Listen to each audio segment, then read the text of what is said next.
Salam satu bersatu Madani Malaysia. Ia sebuah rakaman ini untuk tambahan rakaman yang sebelum ini. Saya bersuara, saya minta, bukan minta kurangkan kuota Bumiputera ataupun hak-hak Bumiputera Melayu. Saya tidak minta. Saya pun tahu kita tidak boleh bersoal yang ada dalam perlembagaan. Kita menghormati.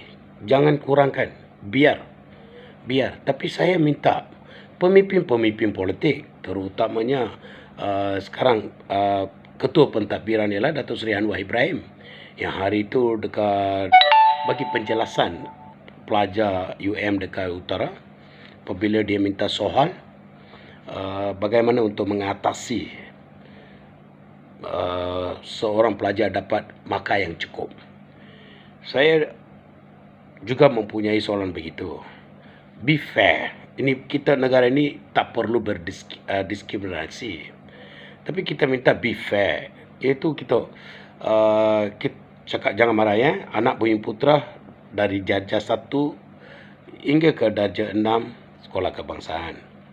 Sama juga darjah kaum Cina dengan India darjah 1 hingga ke darjah 6 sama juga umur dia.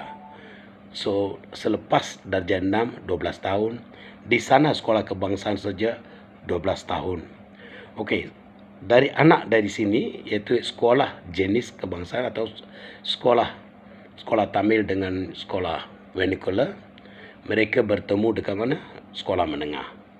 Sama umur, sama pendidikan, sama peperiksaan. Mereka menduduki peperiksaan yang sama. Masa UPSR, masa PMR, juga masa SPM. Kertas peperiksaan yang sama. Betul tak? Umur yang sama. Semuanya adalah anak Malaysia. So sekarang kita minta, okey, apabila mereka dapat satu keputusan yang cemerlang, tak kira siapalah, untuk anak Bumiputera dengan anak Melayu, sudah ada beberapa universiti yang tempat khasnya.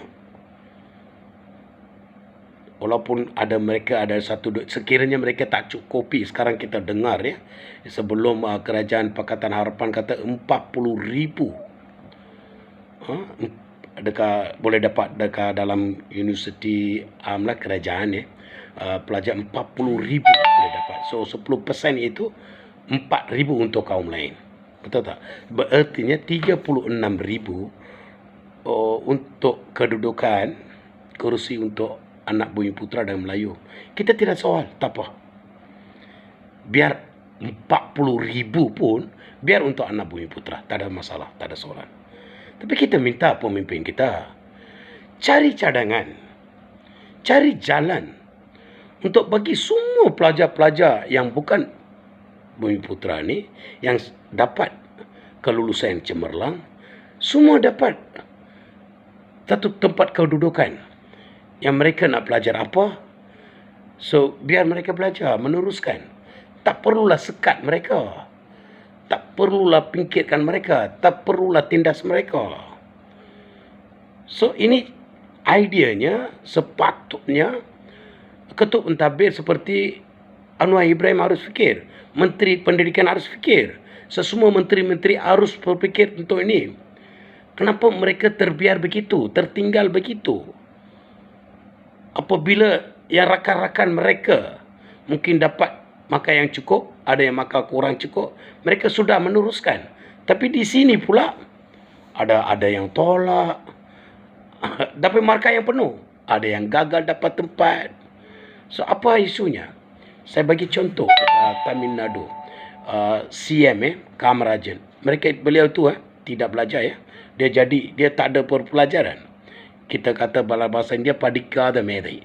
Kita kata pemimpin tak perpelajaran. Tapi dia nampak bagi sama juga. Sama dia nampak di mana tempatnya tak cukup dalam universiti.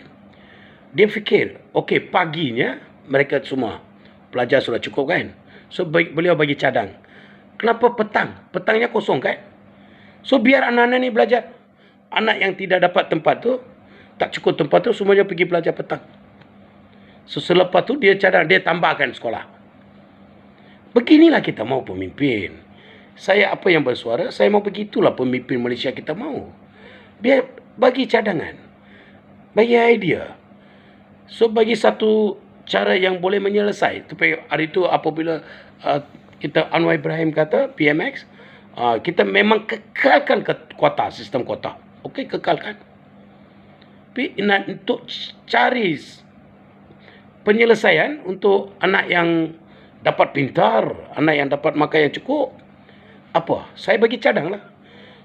Okey, bagi yang semua ni boleh dapat kedudukan mereka, cari mungkin petang, belajar petang.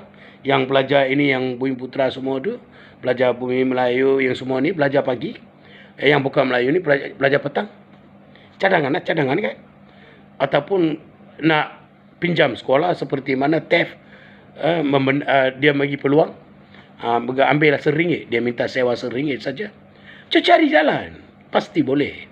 Itu yang saya minta. So at least supaya anak-anak kita tak tertinggal. Dalam pendidikan, janganlah buat penindasan, tak perlu. Pekerjaan, okeylah pekerjaan, nak bagi keutamaan pada dia orang, tak apa, tak ada masalah. So selepas mereka mempunyai perpelajaran, mereka boleh cari kerja ke mana pun boleh. Ke luar negara pun boleh, kalau tak dapat sini kan. So at least mereka boleh berjaya. Mereka tak tertinggal. Mereka tak gagal, mereka tak feeling Malaysia, saya sebagai anak Malaysia, mereka masih lagi mempunyai sistem kuota yang menindas mereka kita ni. Mereka tak akan rasa. Betul tak? Fikirlah. I'm your Subra.